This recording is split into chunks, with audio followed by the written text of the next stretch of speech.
Welcome to Book Time with Ryan. I am Ryan, and today we'll be talking about The Icepick Surgeon by Sam Kean. This is murder, fraud, sabotage, piracy, and other dastardly deeds perpetrated in the name of science. Nonfiction, cool purple and pink cover, and it's also pink underneath. But, are you okay? Are you feeling okay? Has it been rough? Last couple years? COVID? Been pressing down hard on you? Don't worry. I'm a doctor's son. I brought my medical bag, which matches the book. Let's see if we can figure out what's wrong with you. Well, these don't really fit. That's okay.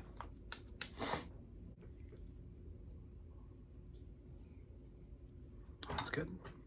All right, let's see. What's going on with you today? Are you feeling melancholy? Are you feeling down? Things don't seem to be going your way. Do you like drinking alcohol, sometimes to excess? Do you like to sleep around, maybe? Okay, I think I have an idea. Don't worry, I'm an expert. I read about this for the last couple days. What we're gonna do is something that was pioneered by Walter Freeman. It's called a transorbital lobotomy. No, come here. Come closer. It's okay. You can trust me. I'm a doctor's son. What I'm going to do is I'm going to take this screwdriver. It's a flathead. And I'm going to place it in between your eye and the edge of your eye. I'm going to push it into the back of your eye socket. And then I'm going to use this hammer to tap it through into your brain.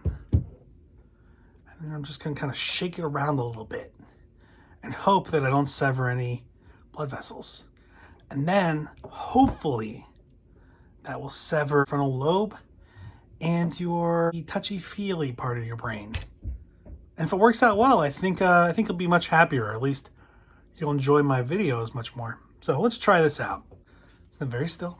Usually I would put you under, but I think we can do this just for illustrative purposes while you're still awake. Don't move. All right, I need you to come a little bit closer. There we go. Yeah, that's good. That's good. All right, I'm just going to put this right here. There. This may hurt. Well, it's definitely going to hurt. Okay, ready?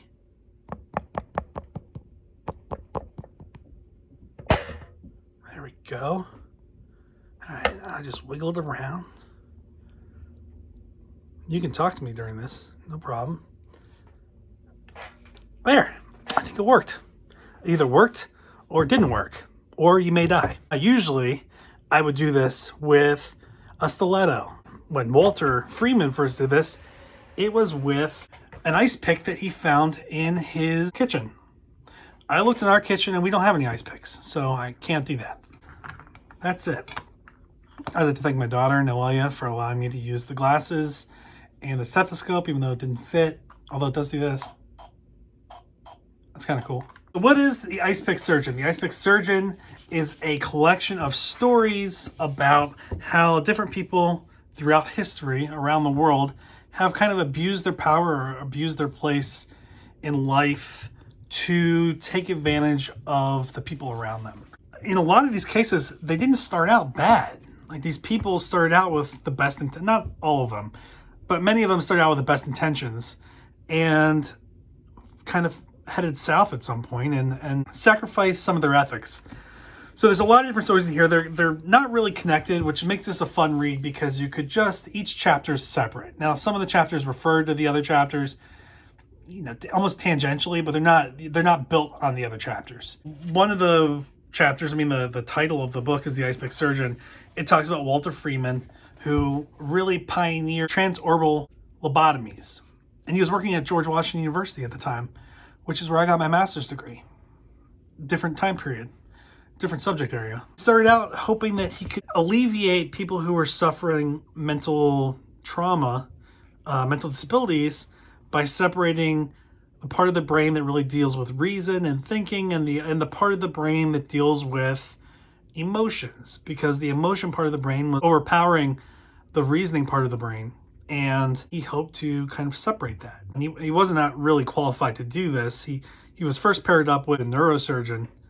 He was a neurologist. The neurosurgeon, once he figured out that this guy, Walter Freeman, was doing this so frequently, he objected to it and said, there were other ways to treat mental illness before going to severing parts of the brain. And there were deaths. There were accidents that involved patients bleeding out and dying on the operating table. Now, the operating table is used very loosely here because the way he was doing it, he was using the Icepick, and he would kind of put them to sleep and then go in between the eye, the pink part of the eye, and the skull, get to the back of the eye socket, and then use a little hammer to tap in the Icepick until he heard a little crack. Then he was into the brain, and then he would just mess around, kind of moving it around, trying to sever nerves. Not the most precise procedure, and people did die, and there were a lot of problems with it, including the daughter of Joseph Kennedy, the sister of John F. Kennedy, who had this procedure done and really didn't recover from it and was kind of hidden by the family. That's just one example. There are other examples in here that talk about Nazis, but not necessarily what the Nazis did. We all know that was bad. Looking into the ethics of, is it appropriate to use some of findings from that Nazi research into modern treatments?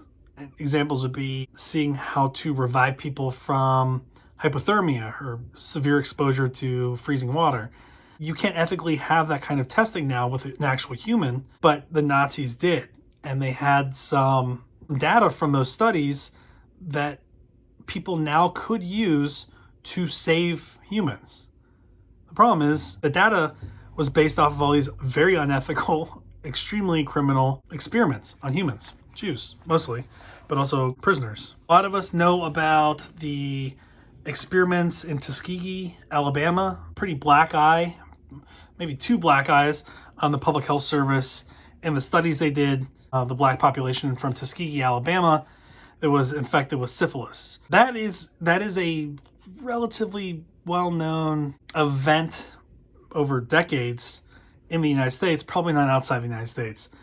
Essentially, this branch of the U.S. federal government, the Public Health Service, which is under, I don't know if at the time it was, but it's currently under Health and Human Services, a department in the executive branch, sent doctors down to Tuskegee, Alabama, where the prestigious Tuskegee Institute is located, also location of the future Tuskegee Airmen, which were pilots in World War II. These doctors went down to Tuskegee and they studied syphilis patients, all black, maybe all black males, but definitely all black residents in the Tuskegee area. Now, it's not an all black population. They just didn't study the white part of the population that was infected with syphilis. When I got to this chapter, I thought that they had infected the patients that they were experimenting on with syphilis.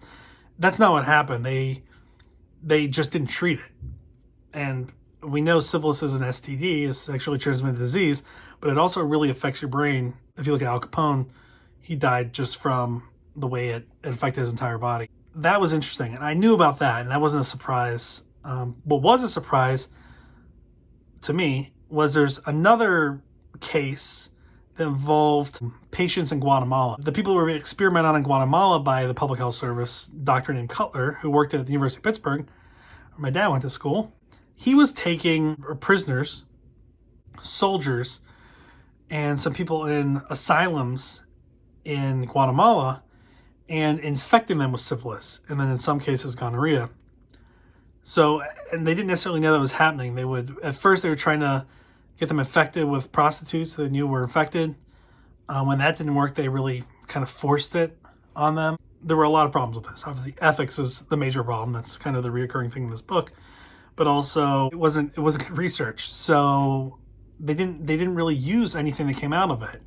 And this guy tried to kind of hide the fact by taking his papers when he left the Public Health Service later. And they were discovered in 2005, and it became this big thing.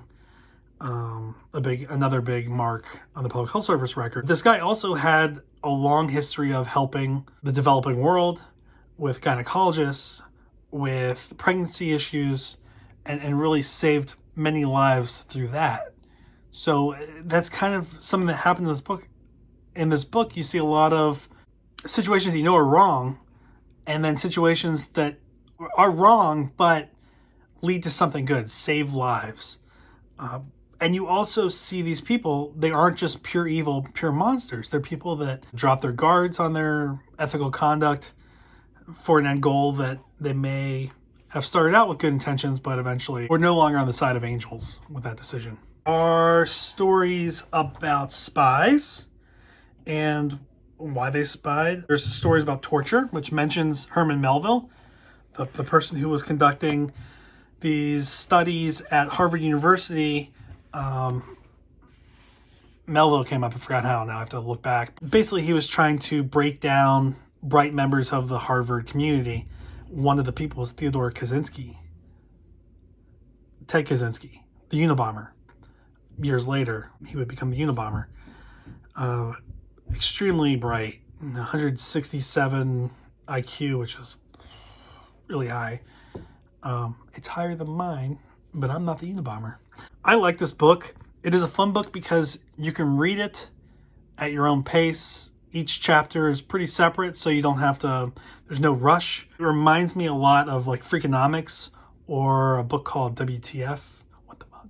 Where each chapter is a separate concept and they're all kind of united in some way. And in this case, it was all about how science was betrayed by individuals and society was betrayed by those individuals too in the name of science. I liked it. I gave it 4 stars. I'm a little bit harder of a grader with nonfiction, but 4 stars is great for nonfiction for me.